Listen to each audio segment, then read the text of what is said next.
السلام عليكم ورحمة الله وبركاته.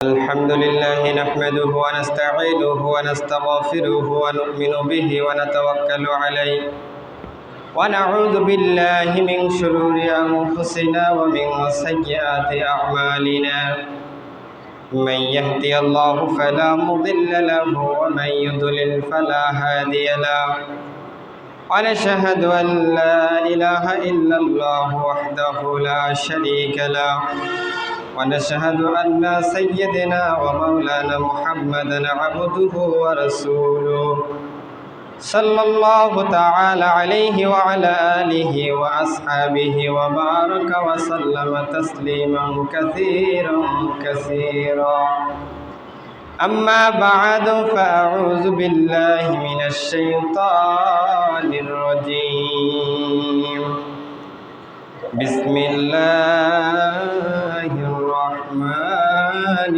الرحيم قل إن كنتم تحبون الله فاتبعوني يحببكم الله يغفر لكم ذنوبكم ومن يطع الله يغفر لكم ذنوبكم والله غفور رحيم وقال رسول الله صلى الله عليه وسلم فمن أحب سنتي فقد أحبني ومن أحبني كان معي في الجنة أو كما قال على النبي الصلاة والسلام সম্মানিত মুআজ্জাজ উপস্থিত মুসল্লিয়ান কিরাম, সমস্ত প্রশংসা সেই মহান আল্লাহ তাআলার দরবারে যে আল্লাহ রাব্বুল আলামিন দুনিয়ার বিভিন্ন প্রকারের ঝামেলা থেকে আমাদেরকে হেফাজত করে অত্যন্ত ভালোবেসে দয়া করে মায়া করে আজকে পবিত্র জুমা মুবারকের দিনে জুমা মসজিদে আসার এবং বসার তৌফিক দান করেছেন। সেই মহান মালিকের দরবারে অন্তরের অন্তরস্থল থেকে কালিমাতুশ শুকর যাপন করে সকলে বলে আলহামদুলিল্লাহ। অজস্র কোটি দরুদ ও সালাম নাজিল হোক বিশ্বের মানবতার মুক্তির দিশারি জেগার গোসায় আমিনা হযরত রাসূল করিম সকলে মুহাব্বতেন বলি সাল্লাল্লাহু আলাইহি ওয়াসাল্লাম। মুহতারাম হাজিরিন, আমরা গত জুমায় নবী করিম সাল্লাল্লাহু আলাইহি ওয়াসাল্লামের জন্ম বৃত্তান্ত সম্পর্কে আলোচনা করেছিলাম, যেটাকে আমরা বলি ঈদে মিলাদুন নবী।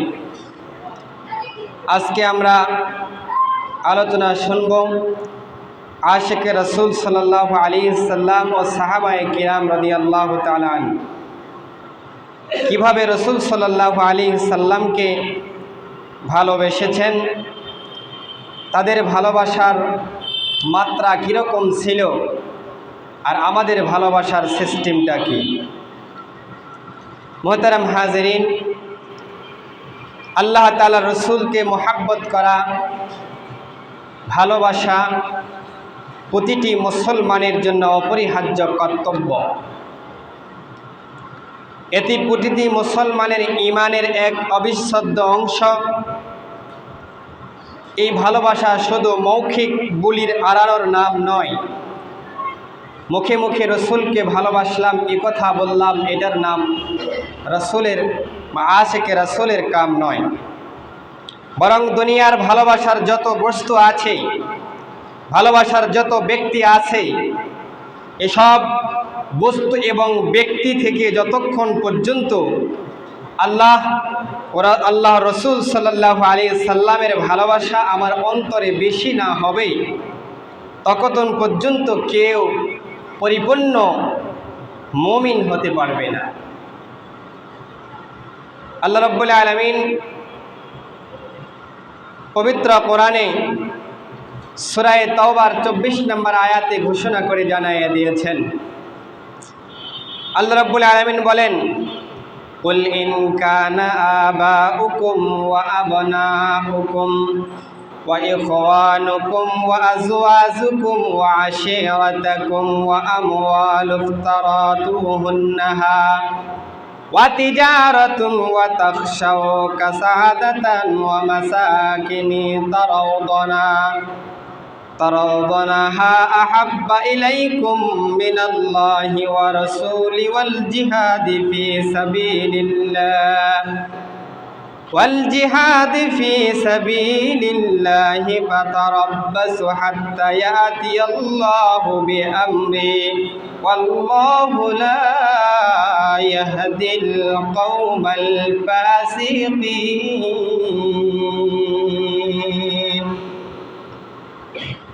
আল্লাহ রাব্বুল আলামিন পবিত্র কোরআন ও কারীম জানায়া দিয়েছেন, হে মুহাম্মদ, কুল, আপনি বলুন, তোমাদের নিকট যদি আল্লাহ ও তার রাসূল সাল্লাল্লাহু আলাইহি ওয়াসাল্লাম এবং আল্লাহর পথে জিহাদ করা অপেক্ষায় অধিক প্রিয় তোমার পিতামাতা, তোমার সন্তানাদি, তোমার ভাই বোন, তোমার স্ত্রী, তোমার যশা গোষ্ঠী, তোমার অর্জিত ধন সম্পদ, তোমার ব্যবসা বাণিজ্য যা মন্দ করার তোমাদের আশঙ্কা করো এবং তোমাদের বাসস্থান যা নিয়ে তোমরা তুষ্ট থাকো, তবে অপেক্ষা করো আল্লাহ তাআলার নির্দেশ আসা পর্যন্ত।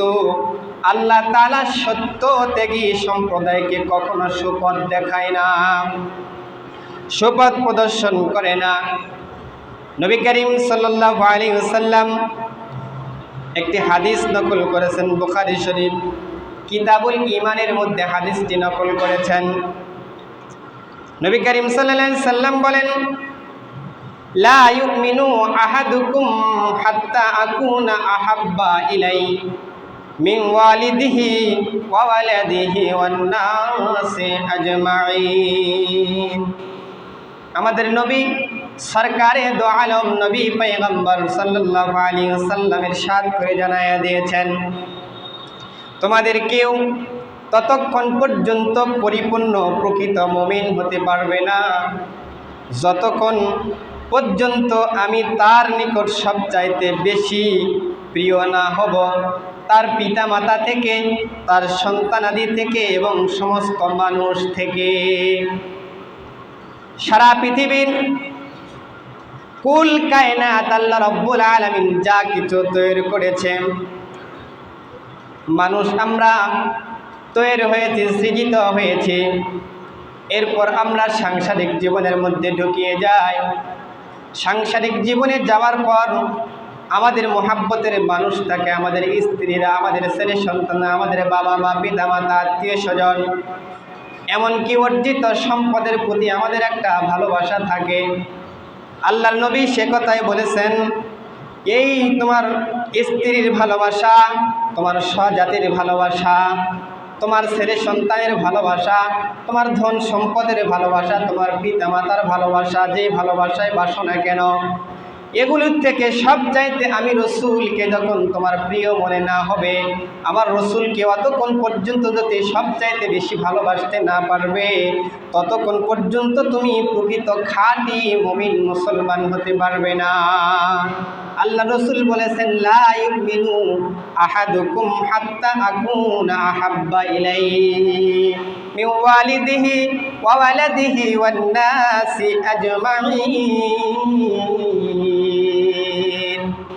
নবী বলেছেন, তোমাদের কেউ ততক্ষণ পর্যন্ত পূর্ণাঙ্গ মুমিন মুসলমান হতে পারবে না যতক্ষণ পর্যন্ত আমি নবীকে সবচাইতে, সবার চাইতে, তার পিতামাতা, আত্মীয় স্বজন, ছেলে সন্তান, ভাই বেরাদার, আত্মীয় স্বজন, এমনকি তার ধন সম্পদ থেকে আমি রসুলকে ভালোবাসতে না পারবে, এতক্ষণ পর্যন্ত কোনো মানুষ পরিপূর্ণ ইমানদার হতে পারবে না, মুমিন হতে পারবে না। সামনের যে আয়াতে আল্লাহ রাব্বুল আলামিন বলেছেন, তোমাদের স্বজাতি, তোমাদের সন্তানাদি, তোমাদের ভাই বেরাদার, জনগোষ্ঠী, অর্জিত ধন সম্পদ, ব্যবসা বাণিজ্য থেকে আমি রসুলকে সবচাইতে বেশি ভালোবাসতে হবে। এই আয়াত পক্ষান্তরে যে হাদিস আমি আপনাদের সম্মুখে বললাম, এই হাদিসের প্রকৃত মুমিন হয়ে আল্লাহ তার রসুলের প্রতি সর্বাধিক ভালোবাসা অন্তরে পোষণ করার কথা পোষণ করতে হবে। সাহাবায়ে কিরাম রাদিয়াল্লাহু তাআলা আনহুম তার রসুলের প্রতি কিভাবে ভালোবাসার দৃষ্টান্ত স্থাপন করেছেন। পৃথিবীর ইতিহাসে এর কোনো দৃষ্টান্ত কেউ উপমা হিসেবে খুঁজে পায় না। তারা তাদের প্রাণের চেয়ে নবী সাল্লাল্লাহু আলাইহি সাল্লামকে বেশি ভালোবেসেছেন, ধন সম্পদের চেয়ে বেশি ভালোবেসেছেন, সন্তান সন্ততিতে বেশি ভালোবেসেছেন। এক কথায় দুনিয়ার সকল বস্তু এবং ব্যক্তি থেকে তারা নবী আলাইহিস সালাতু ওয়াস সালামকে সবচাইতে বেশি ভালোবেসেছেন। প্রিয় নবী সাল্লাল্লাহু আলাইহি সাল্লামের প্রতি তার সাহাবায়ে কিরামের যে অসাধারণ ভক্তি, অনুরক্তি, অনুত্তম অনুগত্য ও ভালোবাসা ছিল তা অতুলনীয়। হুদায়বিয়ার সন্ধির সময় মক্কার পৌত্তলিকদের পক্ষ থেকে আল্লাহ রসুল সাল্লাল্লাহু আলাইহি সাল্লামের কাছে দূত প্রেরণ করা হয়েছিল। যে দূতটা এসেছিল পৌত্তলিকদের পক্ষ থেকে, যে বাণী রসুল সাল্লাল্লাহু আলাইহি সাল্লামের কাছে নিয়ে এসেছিল, সে ছিল উরওয়া ইবনে মাসউদ আস-সাকাফি। সে হুজুর সাল্লাল্লাহু আলাইহি ওয়াসাল্লামের দরবারে যে বিস্ময়কর দৃশ্য দেখেছেন তা তিনি মক্কাবাসীর কাছে গিয়ে বয়ান করেছেন।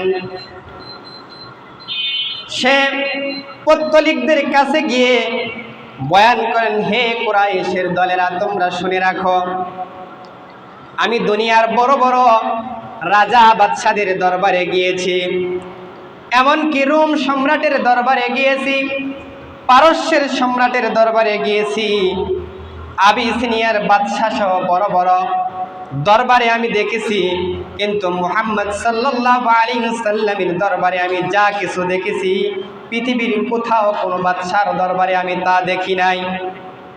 এমনকি মুহাম্মদ সাল্লাল্লাহু আলাইহি ওয়াসাল্লাম থুতু ফেললে তার ভক্তরা তা হাত পেতে দিয়ে গায়ে মলিন করতে মুখের মধ্যে মাখত।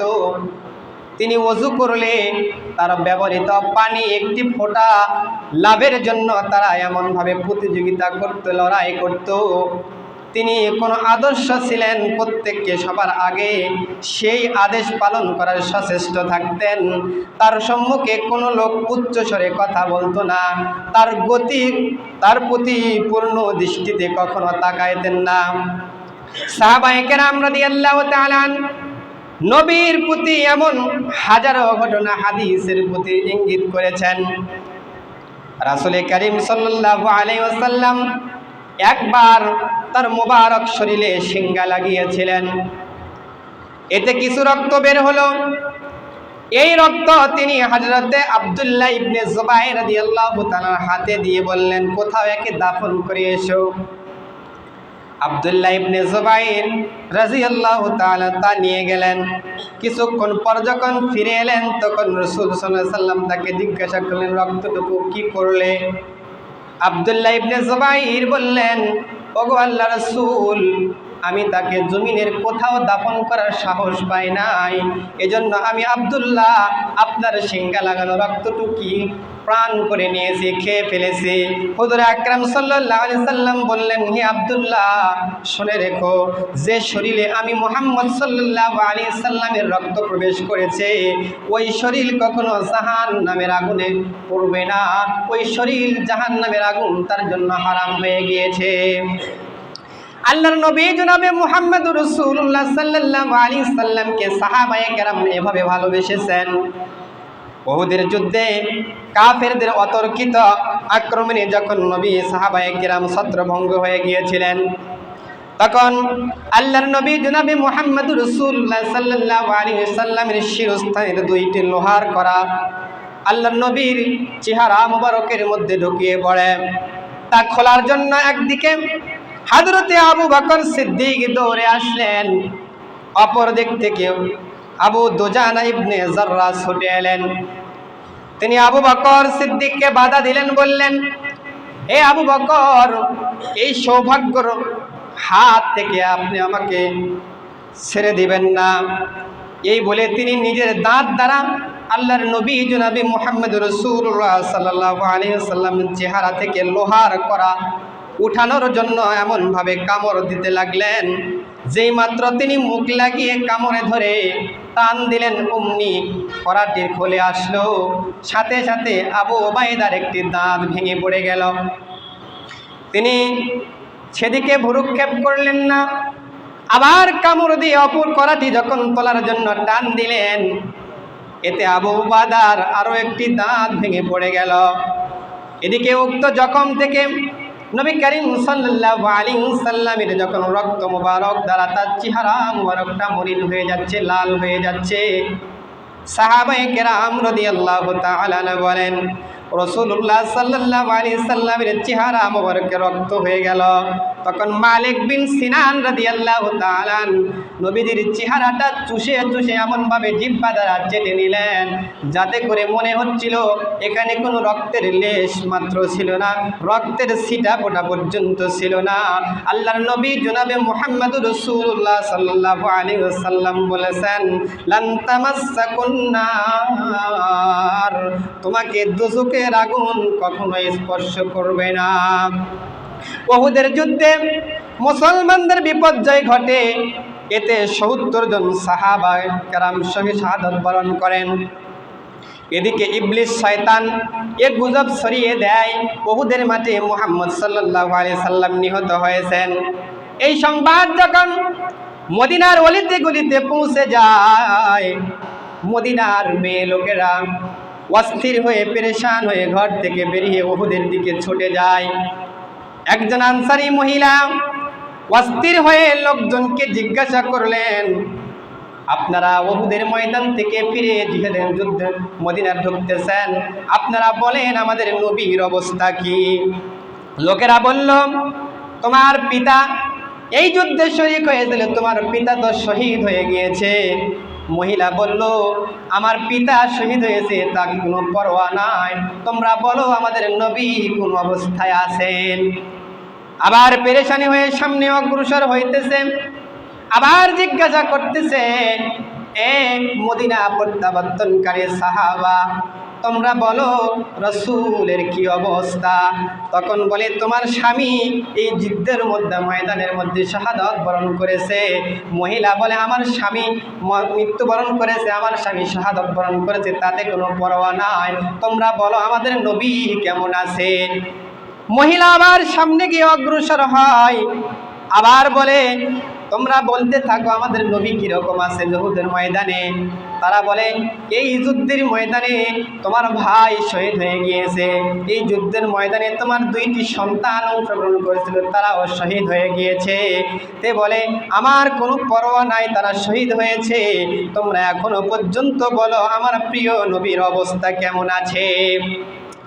এভাবে এক পর্যায়ে যখন তাকে বলা হলো হুজুর সাল্লাল্লাহু আলাইহি সাল্লাম ভালো আছেন, তখন তিনি মহিলা দৌড় দিয়ে উহুদের দিকে পালিয়ে গেলেন এবং নবী করিম সাল্লাল্লাহু আলাইহি সাল্লামকে এক নজর দেখে চক্ষু শীতল করলেন এবং বললেন, কুল্লু মাসিবাতিন বাদাকাল জালাল। হুজুর সাল্লাল্লাহু আলাইহি সাল্লাম বলেন, আপনার দর্শন লাভের পর যাবতীয় বিপদ থেকে আমি কে তুচ্ছ মনে করতেছি ইয়া রাসূলুল্লাহ। আপনার উপর আপনার পিতামাতা কুরবান হোক, আমার পিতামাতা আপনার উপর কুরবান হোক। আপনি জীবিত ও সহি সালামতে থাকার পর যে কোনো লোক মারা গেলে আমার কোনো পরোয়া নাই। আমার স্বামী মারা গেছে তাতে কোনো আফসোস নাই, আমার বাবাকে মারা গেছে তাতে কোনো আফসোস নাই, আমার ভাই শহীদ হয়ে গেছে তাতে কোনো আফসোস নাই, আমার 2টি দাদা সন্তান শহীদ হয়ে গেছে তাতে কোনো আফসোস নাই। আপনি যে দুনিয়ার বুকে টিকে আছেন এটাই সবচাইতে বড় চাওয়া এবং পাওয়া। তাবুকের যুদ্ধে তাবুকের যুদ্ধের অভিযানের সময় রাসূলুল্লাহ সাল্লাল্লাহু আলাইহি সাল্লাম যখন চাঁদা চাইলেন সাহাবায়ে কেরাম থেকে, প্রত্যেককে নিজ নিজ সামর্থ্য অনুযায়ী রাসূলুল্লাহ সাল্লাল্লাহু আলাইহি সাল্লামকে চাঁদা দিলেন। হযরতে ওমর রাদিয়াল্লাহু তাআলা তার যত সম্পদ ছিল সমস্ত সম্পদগুলিকে 2 ভাগে বিভক্ত করলেন। এক ভাগ আল্লাহর নবী জনাবে মুহাম্মদুর রাসূলুল্লাহ সাল্লাল্লাহু আলাইহি ওয়াসাল্লামের কদমে মোবারকে নিয়ে ফেলে দিলেন, আর এক ভাগ তার পরিবার পরিজনের জন্য রেখে দিলেন। আল্লাহর নবী জনাবে মুহাম্মদুর রাসূলুল্লাহ সাল্লাল্লাহু আলাইহি ওয়াসাল্লামের সাহাবী হযরতে আবু বকর সিদ্দিক রাদিয়াল্লাহু তাআলা এবং হযরতে ওমরকে জিজ্ঞাসা করা হলো, ওমর, তুমি যে এত সম্পদ তাবুকের যুদ্ধের জন্য আমার কাছে এনে হাজির করেছ, তোমার পরিবারের জন্য কি রেখে এসেছ? হযরতে ওমর বলেন, ওগো রাসূল, আমার সম্পদের কে 2 ভাগে বিভক্ত করার পর 1 ভাগ আমি যুদ্ধের জন্য দিয়েছি, আর 1 ভাগ আমি আমার পরিবার পরিজনের জন্য রেখে এসেছি।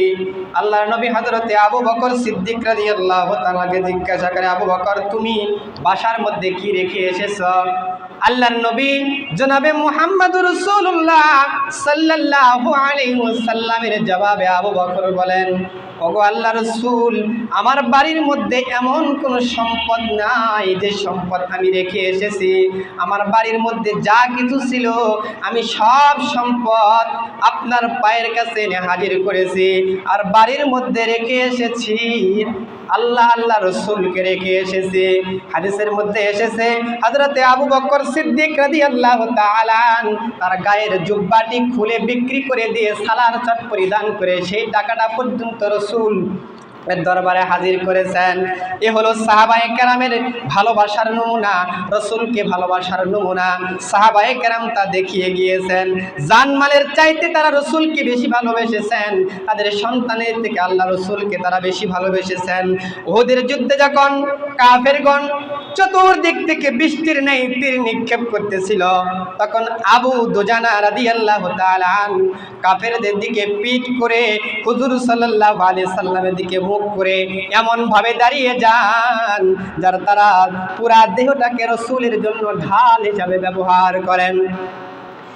এমন একটি সময় উহুদের দিকে পিঠ করে দাঁড়াবেন, একটু বেয়াদবি হবে, রসুল সাল্লাল্লাহু আলাইহি সাল্লামের এ পর্যন্ত সে বরদাস্ত করতে পারে নাই যে আমি মুশরিক বাহিনীর দিকে বুক পাতায় দাঁড়াবো আর আমার পিঠের পিছনে আল্লাহর নবী থাকবে। সাহাবায়ে কেরাম এটা বরদাস্ত করতে পারে নাই। এমন কঠিন সময়ও হুজুর আকরাম সাল্লাল্লাহু আলাইহি সাল্লামের দিকে পিঠ দিয়ে দাঁড়াবেন, এতটুকু বেয়াদবি তিনি পছন্দ করেননি। যুদ্ধ শেষ, দেখা গেল আবু দুজানার শরীরে ৭০ বা ৮০টি তীর বা তরবারির আঘাত হেনেছে, বল্লভের আঘাতের চিহ্ন বিদ্যমান রয়েছে। এ হলো সাহাবায়ে কিরাম নবীর প্রেমের এক ঝলক মাত্র।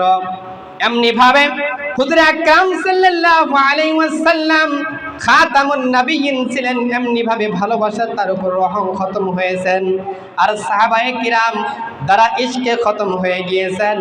সাহাবায়ে কিরাম রাদিয়াল্লাহু তাআলা যেমনি ভাবে রাসূলুল্লাহ সাল্লাল্লাহু আলাইহি সাল্লামকে মুহাব্বত করেছিলেন, যেমন ভাবে নিজের জীবনের চেয়ে বেশি ভালোবেসেছিলেন, তেমনি ভাবে তার সুন্নত আদর্শকে আঁকড়ে ধরেছিলেন। জীবনের সকল পর্যায়ে কোনো জালিমের জুলুম, কোনো জালিমের অত্যাচার, কোনো তিরস্কারের কোনো পরোয়া করে নাই। কিছুতেই কোনো নবীর সুন্নতের থেকে তারা এক মুহূর্তের জন্য পিছপা হয় নাই, লাইনচ্যুত হয় নাই।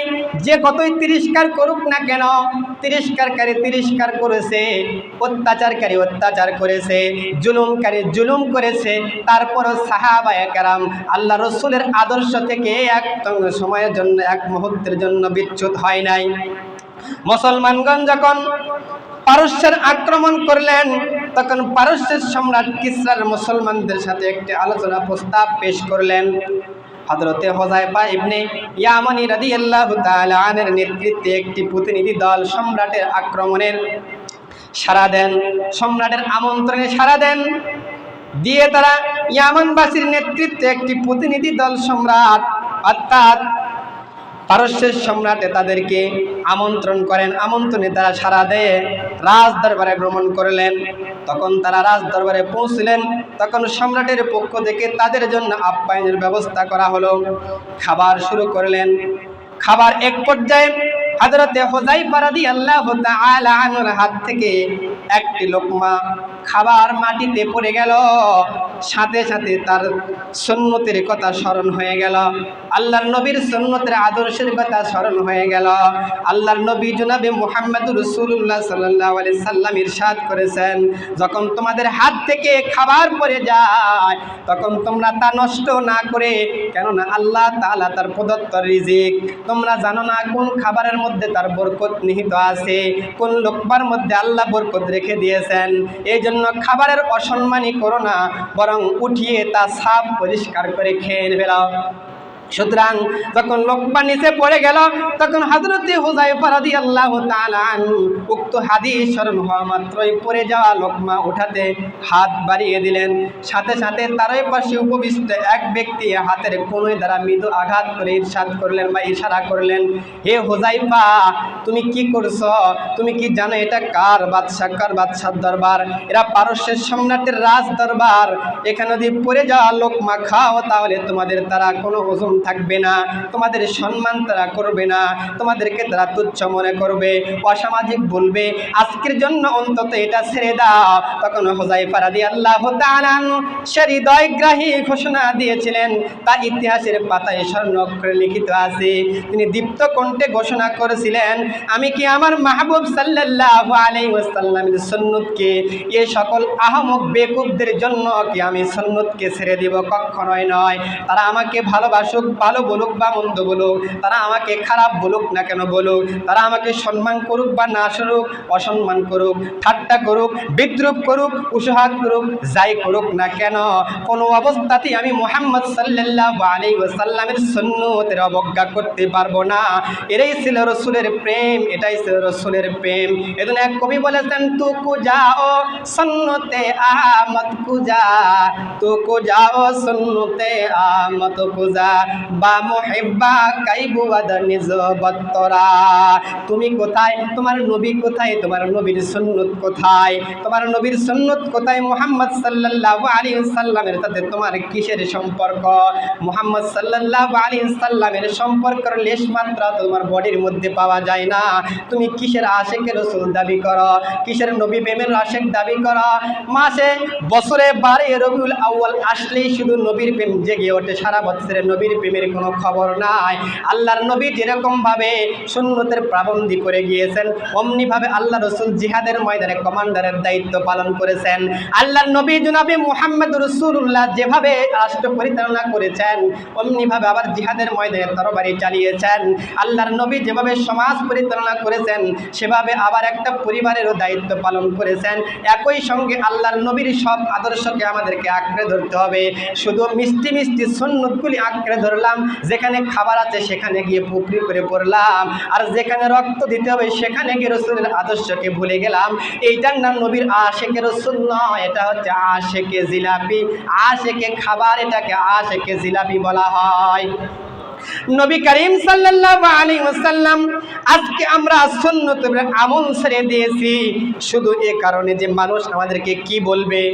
যদি সুন্নতের উপর আমল করি তাহলে মানুষ আমাদেরকে অসামাজিক বলবে। যদি আমরা নবীর সুন্নতের অনুসরণ করি, পোশাক পরি, বেশভূষা অবলম্বন করি, তাহলে মানুষ আমাদেরকে মৌলবাদ বলবে, গোরা বলবে, ধর্মান্ত বলবে, মানুষ আমাদেরকে নিয়ে ঠাট্টা উপহাস করবে। উচ্চ পরিবারের ছেলে মেয়েদেরকে আমাদেরকে বিবাহ দিতে চাইবে না, তাদের সাথে আমাদেরকে সম্বন্ধ করতে চাইবে না। আর কত কি অজুহাত দিয়ে আমরা রাসূল সাল্লাল্লাহু আলাইহি সাল্লামের চিন্তা ভাবনা থেকে আমরা সরে যাই। কাজে আজ আমরা ইসলামের শত্রুদেরকে খুশি করার জন্য আমরা আমাদের নবীদের আখলাককে ছেড়ে দিয়েছি, আমল ছেড়ে দিয়েছি। আমরা আমাদের আধুনিক হওয়ার জন্য নবীর আদর্শকে ছেড়ে দিয়েছি। এক কথায় সব কিছু ছেড়ে পা থেকে মাথা পর্যন্ত বিধর্মীদের অনুসরণ করতেছি, তাদের বেশভূষা অবলম্বন করতেছি। আমরা প্রমাণ করতে চেষ্টা করতেছি আমরা হচ্ছে তোমাদের গোলাম আর তোমরা হচ্ছে আমাদের মুনিব। আমাদেরকে বিশ্বাস করতে পারছো না কেন? আমরা তোমাদের মুনিব গোলাম, তারপরেও তোমরা তাদেরকে কোনোদিন বিশ্বাস করবে না, করতেও পারতেছে না। কারণ আল্লাহ রাব্বুল আলামিন আজ থেকে ১৫০০ বছর আগে রাসূলকে কোরআন নাযিল করে জানায়া দিয়েছেন। আল্লাহর নবী বলেন, ওয়ালান তারাদা আনকাল ইয়াহুদ ওয়ালান নাসারা হাত্তা তাত্তাবিআ মিল্লাতাহুম। আল্লাহ তাআলা বলেছেন, এ দুনিয়ার মানুষেরা, তোমরা যদি তোমাদের কলিজাটাটুকু কেটিয়ে দাও, তারপরে ইহুদি খ্রিস্টানরা তোমাদেরকে কখনো বিশ্বাস করবে না, ইহুদি খ্রিস্টানরা তোমাদের প্রতি কখনো সন্তুষ্ট হবে না, যতক্ষণ পর্যন্ত না তুমি তাদের ধর্মদর্শ পালন করবা। তাই এরা একের পর এক মুসলমানদের উপর আক্রমণ করে যাচ্ছে, কখনো এককভাবে, কখনো সংঘবদ্ধভাবে, কখনো মুসলমানদের নিধন করে, কখনো আমেরিকা, কখনো রাশিয়া, কখনো ইসরায়েল, কখনো ব্রিটিশ, ব্রিটিশ, কখনো ভারত, কখনো বার্মা, কখনো আবার মিত্র বাহিনীর নামে আজ গোটা বিশ্বে মুসলমানরা সবচাইতে বেশি অপমানিত, অবহেলিত, সবচেয়ে বেশি লাঞ্ছিত, অপদস্থ, লাঞ্ছিত, অপমানিত, বঞ্চিত, সবচেয়ে বেশি নির্যাতিত, সবচেয়ে বেশি নিপীড়িত, নির্গৃহীত। অথচ বর্তমান পৃথিবীর 1/3 মানুষ হচ্ছে মুসলমান। পূর্বে এত সংখ্যক মুসলমান পৃথিবীতে কখনো ছিল না। বর্তমানে মুসলমান যত সম্পদের মালিক, এত সম্পদ কখনো মুসলমানদের হাতে ছিল না। তারপরও মুসলমান কোনো মাথা উঁচু করতে দাঁড়াতে পারতেছে না। এর একমাত্র কারণ আমরা নবীর আদর্শকে ছেড়িয়ে দিয়েছি, নবীর সুন্নতকে ছেড়িয়ে দিয়েছি। এজন্য আজকেও আমাদেরকে ডাক শুনছে না, আমাদের দোয়া আল্লাহ রাব্বুল আলামিন কবুল করতেছে না। অথচ এক সময় মানুষ তো মানুষেরই কথা শুনতো না, শুধু তাই নয়, বন্য জঙ্গলের হিংস্র পশুরা পর্যন্ত মুসলমানদের কথা শুনেছে। আফ্রিকার জঙ্গলে হযরতে উকবা ইবনে নাফে রাদিয়াল্লাহু তাআলার একটি কতিপয় সাথী সঙ্গীকে নিয়ে বেরিয়ে পড়েছিলেন। চিন্তা করলেন তারা রাত্রি কোথায় অবস্থান করবে, সেরকম কোনো উপযুক্ত জায়গা নাই। তারা সিদ্ধান্ত নিল আজকে আমরা আফ্রিকার এই ভয়ঙ্কর জঙ্গলের মধ্যে আজকে আমরা অবস্থান করব। সর্বশেষ দলবল নিয়ে সোজা জঙ্গলে ঢুকে পড়লেন এবং জঙ্গলে হিংস্র প্রাণীদেরকে উদ্দেশ্য করে আল্লাহর নবীর সাহাবী ঘোষণা করে জানা দিলেন, হে জঙ্গলার বাসিন্দারা, কীট পতঙ্গ, হিংস্র প্রাণীরা, তোমরা শুনে রাখো, আমরা মুহাম্মদ সাল্লাল্লাহু আলাইহি ওয়াসাল্লামের সাহাবা, আমরা আজ এখানে অবস্থান করব, তোমরা বেরিয়ে যাও। এরপর যদি না বের হও তাহলে আমরা যাকে পাবো তাকে হত্যা করব। এই ঘোষণা দেওয়ার পর সাথে সাথে আফ্রিকার জঙ্গলের সমস্ত হিংস্র প্রাণীরা দলে দলে জঙ্গল থেকে বাহির হয়ে অন্য স্থানে স্থানান্তর হয়ে গেল। ইমাম রাজি রাহমাতুল্লাহ আলাইহি বলেন, সাহাবায়ে কেরামের কিছু বিস্ময়কর ঘটনা বর্ণনা করতে তৎমধ্যে উল্লেখযোগ্য একটি ঘটনা হলো হযরতে আব্দুল্লাহ ইবনে আব্বাস রাদিয়াল্লাহু তাআলা মদিনা শরীফ থেকে মক্কা শরীফ হজের উদ্দেশ্যে গমন করেছিলেন। পথে দেখলেন একটি পাহাড়ের পাদদেশে অনেকগুলি লোক সমবেত। তিনি তাদেরকে জিজ্ঞাসা করলেন, তোমরা এখানে কেন সমবেত হলে? তারা বললেন, সম্মুখে রাস্তার উপর একটি বাঘ বসে আছে, এর ভয়ে আমরা অগ্রসর হতে পারছি না। হযরতে আব্দুল্লাহ ইবনে আব্বাস রাদিয়াল্লাহু তাআলা বললেন, তোমরা এখানে থাকো, আমি যাই। এরপর আব্দুল্লাহ ইবনে আব্বাস রাদিয়াল্লাহু তাআলা আনহু গিয়ে বাঘের কাছে গিয়ে বলেন, ইয়া আইয়ুহাল আসাদু নাহানু আসহাবু রাসূলুল্লাহ সাল্লাল্লাহু আলাইহি ওয়াসাল্লাম, হে বাঘ, আমরা তো রাসূলুল্লাহ সাল্লাল্লাহু আলাইহি ওয়াসাল্লামের সাহাবী। একথা বলে বাঘের কান ধরলেন এবং অপেক্ষমান ব্যক্তিদেরকে বললেন, তোমরা রাস্তা অতিক্রম করতে থাকো। সমস্ত মানুষ লোক রাস্তা অতিক্রম করে চলে গেল। এরপর তিনি বাঘের কান ছেড়ে দিলেন, বাঘ যেন নিস্তব্ধ হয়ে বসে রইল।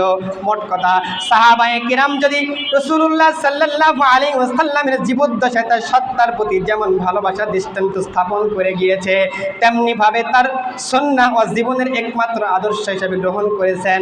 তাই প্রকৃত অর্থে তাদেরকে বলা হয় নবী প্রেমিক বা নবীর আশেক। সুতরাং আশেকে রাসূল হতে হলে, হিদায়াতের পথে চলতে চাইলে জীবনের সকল পর্যায়ে সাহাবায়ে কেরামের পদাঙ্ক অনুসরণ করতে হবে। হযরতে আব্দুল্লাহ ইবনে মাসউদ রাদিয়াল্লাহু তাআলা আনহু বলেন, কেউ যদি কারো আদর্শ অনুসরণ করতে চায় তাহলে তার উচিত তারা ইন্তিকাল করেছেন, তাদের আদর্শকে তোমরা অনুসরণ করো। কেননা জীবিত ব্যক্তিরা ফিতনার আশঙ্কায় মুক্ত নয়, আর তারা হলেন মুহাম্মদ সাল্লাল্লাহু আলাইহি ওয়াসাল্লামের সাহাবী। তারা আজ থেকে ১৫০০ বছর আগে দুনিয়া ছেড়ে চলে গিয়েছেন, তাদেরকে তোমরা পদাঙ্ক অনুসরণ করো। আল্লাহ রাসূল সাল্লাল্লাহু আলাইহি সাল্লামের সাহাবীগণ হৃদয়ের পবিত্রতা, ইলমের গভীরতা এবং অনারওয়াল জীবন যাপনে তারা ছিলেন এক উম্মতের শ্রেষ্ঠতম জামাত। আল্লাহ তাআলা তাদেরকে আপন নবীর সংলাপ্ত দ্বীনের প্রতিষ্ঠা নিমিত্তে মনোনিবেশ করেছেন। সুতরাং তোমরা তাদের শ্রেষ্ঠত্ব স্বীকার করে নাও, তাদের পদাঙ্ক পথ অনুসরণ করো, এতে তোমাদের আদর্শ দৃঢ়ভাবে ধারণ করবে। কেননা তারা ছিলেন সরল সঠিক ও পথের পথিক। বর্তমান তো তোমরা নবী প্রেমিক বা আশিক রাসূল হওয়ার খুব সহজ। যে সকল বেদাতীরা নিজেদেরকে আশিক রাসূল বা সুন্নি বলে দাবি করে, তারা তাদের কয়েকটি আলামত। তারা বছরে 12 রবিউল আউয়াল আসলে জশ্নে জুলুস বের করে। সারা বছরে কোনো জায়গাতে কোনো মিলাদ কিয়ামের কোনো খবর থাকে না। রাসূলুল্লাহ সাল্লাল্লাহু আলাইহি সাল্লামকে আলিমুল গায়ব বা অদৃশ্যের খবর জানেন, এরকম আকীদা বিশ্বাস রাখা। হুজুর সাল্লাল্লাহু আলাইহি ওয়াসাল্লাম হাজির নাজির অর্থাৎ রাসূলুল্লাহ সাল্লাল্লাহু আলাইহি সাল্লাম সদা সর্বদা সর্বত্র উপস্থিত থাকেন এবং তিনি পৃথিবীতে ঘটমান বস্তু দেখেন এবং বিশ্বাস এর উপর বিশ্বাস রাখা। আজানের আগে পরে সালাতু সালাম পাঠ করে আজান শুরু করা, কবরে বাতি জ্বালিয়ে আলোকসজ্জা করা, ওরস করা, রাসূলুল্লাহ সাল্লাল্লাহু আলাইহি সাল্লামকে মানুষ মনে না করা বরং তাকে আল্লাহ তাআলার জাতে নূর মনে করা, জানাজার নামাজের পর হাত উঠিয়ে দোয়া করা, মুসলমান ইমাম নামাজে ইকামতের মধ্যে রাসূলুল্লাহ সাল্লাল্লাহু আলাইহি সাল্লামের নাম শুনলে বিদ্যা আঙ্গুলি চুমুকে চোখে লাগানো, এগুলি সমস্ত হচ্ছে বিদাতীদের আলামত, সুন্নিদের আলামত নয়, আশিক রাসূলদের এটা আলামত নয়। এই সকল বিদাতি কর্মকাণ্ড করার পরও বিদাতিরা নিজেকে সুন্নি ও আশিক বলে দাবি করে যাচ্ছে, হাস্যকর। এছাড়াও কে সুন্নি আর কে বেদাতি তা বোঝার একমাত্র সহজ পথ হলো, সেই সহজ পদ্ধতি হলো আপনাকে দেখতে হবে মানুষের আমল আখলাক আকীদা বিশ্বাস কিরূপ।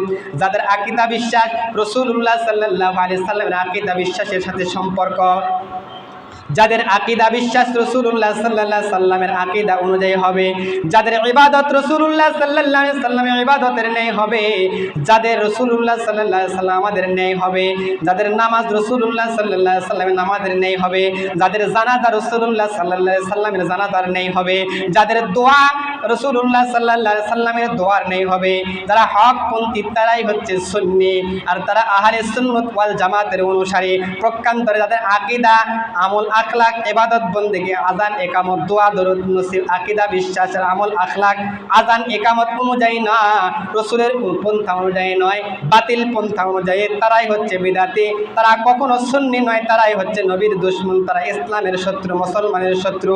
তাদেরকে প্রতিহত করা ওয়াজিব, তাদের মজলিস বর্জন করা হচ্ছে ফরজ, তাদেরকে সালাম দেওয়া মাকরুহ, তাদেরকে সম্মান করা হারাম। এবার শহরে বন্দরে ঘুরে ঘুরে দেখুন কোথায় কোনো মসজিদে আজানের আগে আসসালাতু ওয়াসসালামু ইয়া রাসূলুল্লাহ, আসসালাতু ওয়াসসালামু ইয়া হাবিবাল্লাহ এ ধরনের সালাতু সালাম মাইকে পড়ে তারপর আজান শুরু করা হয়। তাদেরকে জিজ্ঞাসা এটা কি কোরআনে আছে, তারা বলবে এটা কি হাদিসে আছে কিনা, সাহাবায়ে কেরাম আমলে আছে কিনা। দেখুন তারা আকীদা পোষণ করে যে রাসূলুল্লাহ সাল্লাল্লাহু আলাইহি সাল্লাম নয়, মানুষ নয়, তিনি তাদের অতি জাতি নূর, আল্লাহ তাআলার জাতি নূর, তিনি অদৃশ্যের খবর জানেন, তিনি সদা সর্বদা সর্বত্র হাজির, তিনি সব কিছু দেখেন, সর্বত্র হাজির থাকেন। তারা এ ধরনের বাতিল আকীদা বিশ্বাস পোষণ করে। আপনি নিঃসন্দেহে বলে দিন ওরা সুন্নি নয়, ওরা হচ্ছে বেদাতি, ওরা হচ্ছে বেদাতি। ওদের উপর খোদার লানত, ওরা নবীর দুশমন, ওদেরকে সম্মান করবে না, ওদেরকে সালাম দেবে না, ওদেরকে পেছনে নামাজ পড়বে না, ওদের তওবা নসিব হবে না, ওদের নামাজ রোজা কবুল হবে না, ওদের দ্বীনে ইসলামের সাথে কোনো সম্পর্ক নাই, ওদেরকে দ্বীনে সম্পর্ক থাকবে না। এটা আমার কোনো ফতোয়া নয়, এটা হচ্ছে একমাত্র আল্লাহর ভাষা, আল্লাহর নবী জনাবে মুহাম্মদ রাসূলুল্লাহ সাল্লাল্লাহু আলাইহি ওয়াসাল্লাম আজ থেকে ১৫০০ বছর আগে ফতোয়া দিয়ে গিয়েছেন। আল্লাহর নবী বলেন লা ইয়াকুলুল বিসসালা সাহাবাল বিদআতি সাওমান ওয়ালা সালাতান ওয়ালা সাদাকান ওয়ালা হাজ্জান ওয়ালা উমরাতা ওয়ালাল জিহাদা ওয়ালা সাফরা ওয়ালাল আদাতা ইয়াখরুজু মিনাল ইসলাম লা তাখরুজুশ শা'রু মিনাল আযীম। আল্লাহ তাআলা বিদাতির নামাজ, রোজা, হজ, উমরা, যাকাত, সাদকা, ফরজ ইবাদত, নফল ইবাদত কোনটাই কবুল করে না। বিদাতি ইসলাম থেকে এভাবে বের হয়ে যায় যেমন আটার ভিতর থেকে, আটার খামিরের থেকে চুল সহজে বাহির করা যায়। বিদাতি এখন শিরকের ভয়াবহ রূপ ধারণ করেছে। বিদাতিগণ বলে আমরা নবীর সামনে মিলাদ কিয়াম করি, যারা কিয়াম করে না তারা হচ্ছে ওয়াহাবি কাফের। তখন তারা নবীকে সম্মান করা বোঝে না, নবীকে পাওয়ার কোথায়, তারা কথা বলেন নবীর মিলাদে হাজির হন। এখন প্রশ্ন হলো নবী করিম সাল্লাল্লাহু আলাইহি সাল্লাম মিলাদ মাহফিলে ঠিকই কোথায় আছেন, কিভাবে জানেন, কিভাবে আসেন, জবাব দেন। তিনি বলেন গায়েবের আল্লাহ রসুল সাল্লাল্লাহু নবী গায়েব জানেন। এরপর যখন প্রশ্ন করা হয় একই সময়ে তো বহু জায়গায় মিলাদ হয়, একই সময়তে একই জায়গা বিভিন্ন জায়গাতে মিলাদ মাহফিলের অনুষ্ঠান হয়, একটা মানুষ মানুষ একসাথে কয়টা টাইমে কয়টা উপস্থিত হতে পারে? তারা জবাব দেয়, আমার নবী নূরের তৈরি ছিলেন, মানুষের তৈরি নয়, মাটির তৈরি নয়। এই আলো সব জায়গায় বিরাজমান। সাধারণ মানুষের মনে করে মিলাদ কিয়াম, নবীর সামনে একটু কিয়াম করলে অসুবিধা কি? অসুবিধার সুবিধা তুমি কি বুঝবা? তুমি তো সাধারণ মানুষ। কিয়াম করলে অসুবিধা কি? তুমি কি বুঝবে? তো বুঝবে ওলামায়ে কেরাম। এরা মিলাদ আবিষ্কার করেছেন, তারা বোঝে মানুষকে গোমরা করার জন্য। মিলাদকে চালু করেছেন তারা অনুষ্ঠানের বিশ্ববিদ্যালয় করার জন্য, ইহুদির খ্রিস্টানদের দোসর হওয়ার জন্য। মিলাদ কিয়ামের তিনটি হচ্ছে শিরকি আকীদা তারা পোষণ করে। নাম্বার 1, নবী করিম সাল্লাল্লাহু আলাইহি সাল্লামকে তারা নূরের তৈরি বলে, এটা হচ্ছে এদের অবিশ্বাসী আকীদা, ইমান বিধ্বংসী আকীদা। 2 নাম্বার, নবী করিম সাল্লাল্লাহু আলাইহি সাল্লাম আলিমুল গায়েব, সৃষ্টির সূচনা লগ্ন থেকে শেষ অবধি সকল অদৃশ্যের বিষয় সম্পর্কে তিনি জানেন। এগুলা তারা বিশ্বাস করা হচ্ছে ভণ্ড আকীদা। যদি আল্লাহর নবী জনাবে মুহাম্মদুর রাসূলুল্লাহ সাল্লাল্লাহু আলাইহি ওয়াসাল্লাম আদি থেকে শেষ পর্যন্ত সব কিছুই জানতেন, তাহলে 30 পারা কোরআন নাজিল করে আল্লাহকে জানাইতে হতো না, রসুলকে জানাইতে হতো না। ও আল্লাহর নবী, আপনি আসহাবের ঘটনা জানেন না, এই জন্য কোরআন নাজিল করে আপনাকে জানানো হলো। আপনি ইউসুফ আলাইহিস সালামের ঘটনা জানেন না, এই জন্য কোরআন নাজিল করে জানানো হলো। হযরত রাসূল কারীম সাল্লাল্লাহু আলাইহি সাল্লামের বিবি হযরত আয়েশা সিদ্দিকা রাদিয়াল্লাহু তাআলার উপর অপবাদ লাগা হয়েছিল। যদি আল্লাহ রসুল জানতেন তাহলে রসুল সাল্লাল্লাহু আলাইহি ওয়াসাল্লাম আয়েশাকে বাড়ি থেকে বিতাড়িত করতেন না। আল্লাহ রসুল সাল্লাল্লাহু আলাইহি সাল্লামকে কোরআন নাজিল করে জানানো হলো। এই কোরআন নাজিল করার উদ্দেশ্য হলো আল্লাহর নবী আগে জানতেন না, গায়েবও জানেন না, এই জন্য আল্লাহর নবীকে কোরআন নাজিল করে জানানো হলো। এ সমস্ত আল্লাহর নবী গায়েবী আকীদা পোষণ করা ইমাম বিদ্বেষী আকীদা, কুফরি আকীদা।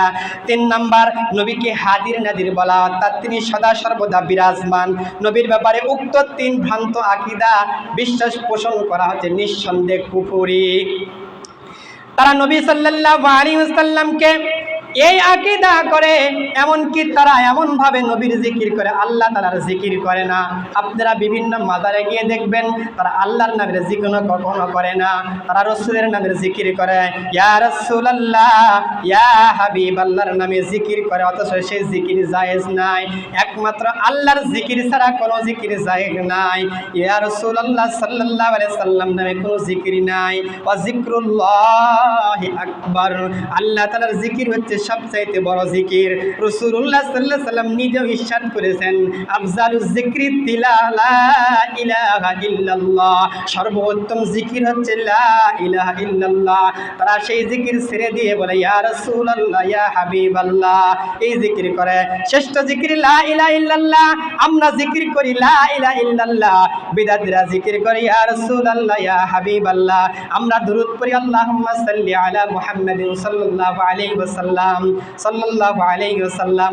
তারা দরুদ পড়ে ইয়া মুস্তাফা, ইয়া হাবিবাল্লাহ, ইয়া রাসূলুল্লাহ। এরা হচ্ছে মিডল ইন্ডিয়া আহমদ বেরলভী রেজা খানের সামান্য দরুদ বানানো দরুদ, যা কোনো হাদিসের কিতাবে পাওয়া যায় না, এতে করে কোনো সওয়াবও পাওয়া যায় না। এরা নবীকে নূরের তৈরি বলে, এর মর্যাদা বাড়ায় চায়, অথচ আহলুস সুন্নাত ওয়াল জামাতের আকীদা হলো নবী মাটির তৈরি মানুষ, তিনি আল্লাহ তাআলার একমাত্র বান্দা ও দাস, তবে তার মর্যাদা নূরের তৈরি ফেরেশতার চাইতে বেশি। তাই বলে তিনি আল্লাহর অংশ নন, অংশীদার নন, সমকক্ষ নয়। নবী করিম সাল্লাল্লাহু আলাইহি সাল্লাম নিজেও দোয়া করেছেন, আল্লাহুম্মা ইন্নী আবদুকা ইবনে আবদিকা ওয়া ইবনে আমাতিকা, হে আল্লাহ, আমি তোমার একজন গোলাম, তোমার একজন গোলামের পুত্র, আমি একজন তোমার বান্দির পুত্র, এছাড়া আর কিছুই নয়। এভাবে যখন নবী নিজের আল্লাহর সামনে শপথ করেছেন, আল্লাহ তাআলা তাদেরকে নবীর সম্মান বাড়িয়ে দেওয়াতে বলেছেন, ওয়াফাকাল্লাহু যিকরা, হে নবী আমি আপনার সম্মানকে উঁচু করে দিলাম। যখন আমি কালিমা পড়বেন, কালিমার সঙ্গে পড়বেন লা ইলাহা ইল্লাল্লাহ, আমি বলে দিলাম কালিমার সেখানেও পড়বেন লা ইলাহা ইল্লাল্লাহ, সেখানে পড়বেন মুহাম্মাদুর রাসূলুল্লাহ। আযানের যেখানে আশহাদু আল্লা ইলাহা ইল্লাল্লাহ, সেখানে পড়বেন আশহাদু আন্না মুহাম্মাদুর রাসূলুল্লাহ। ইকামতের যেখানে পড়বেন আশহাদু আল্লা ইলাহা ইল্লাল্লাহ, পক্ষান্তরে বলুন আশহাদু আন্না মুহাম্মাদুর রাসূলুল্লাহ। নামাজের যেখানে আত-তাহিয়াতু পড়বেন আল্লাহর প্রশংসায়, সেখানে নামাজের মধ্যে দরুদ পড়বেন করুন, আল্লাহুম্মা সাল্লি আলা মুহাম্মাদ ওয়া আলা আলি মুহাম্মাদ কামা সাল্লাইতা আলা ইব্রাহিম ওয়া আলা আলি ইব্রাহিম ইন্নাকা হামিদুম মাজিদ। এভাবে আল্লাহ তাআলা তার নবীর শানকে উঁচু করেছেন, মর্যাদা বৃদ্ধি করেছেন। নবীর মন করা মোহাব্বত ভালোবাসার কোনো স্থান ইসলামে নেই। নবীর আশেক বা নবীর প্রেমিক হতে হলে আমাদেরকে আল্লাহ রাসূলের হিদায়াত মোতাবেক আমল করতে হবে। আল্লাহ রাব্বুল আলামিন নিজেই বলেছেন, কুল ইন কুনতুম তুহিব্বুনাল্লাহ ফাত্তাবিউনি ইউহিব্বুকুমুল্লাহ ওয়া ইয়াগফির লাকুম যুনুবাকুম ওয়াল্লাহু গফুরুর রহিম। আল্লাহকে বলে দেন, হে নবী আপনি বলে দিন, তোমরা যদি আল্লাহকে মোহাব্বত করো, আল্লাহকে ভালোবাসতে চাও, তাহলে আমি নবীর অনুসরণ করো, আমি নবীর সুন্নতকে অনুসরণ করো। তাদেরকে নবীকে মোহাব্বত করা হবে, আল্লাহকে মোহাব্বত করা হবে এবং তোমাদের গুনাহ মাফ করে দেওয়া হবে। আল্লাহ তাআলা অত্যন্ত ক্ষমাশীল। আল্লাহ নবী ইরশাদ করেন, মান আহাব্বা সুন্নতি ফাকাদ আহাব্বানি ওয়া মান আহাব্বানি কানা মাই ফিল জান্নাহ। আল্লাহ নবী বলেন, তোমরা যে সুন্নতকে মোহাব্বত করলে, যে আমাকে মোহাব্বত করলো, সে যেন আমার সুন্নতকে মোহাব্বত করলো, আর যে আমাকে মোহাব্বত করলো সে আমার সাথে জান্নাতে একসাথে বসবাস করবেন। সুবহানাল্লাহ। অতএব আসুন আমরা সুন্নি হতে চাই, তাহলে যাবতীয় বিদআতকে বর্জন করে সুন্নতের অনুসরণ করার চেষ্টা করি। আল্লাহ তাআলা আমাদেরকে হাবিবের সত্যিকারে আশিকে রাসূল হওয়ার তৌফিক দান করুক, আমিন। ওয়া আখিরু দাওয়ানা আলহামদুলিল্লাহি রাব্বিল আলামিন। তারা সুন্নত পড়ে নাই, কাবলার জুমার সুন্নত আদায় করে নিও।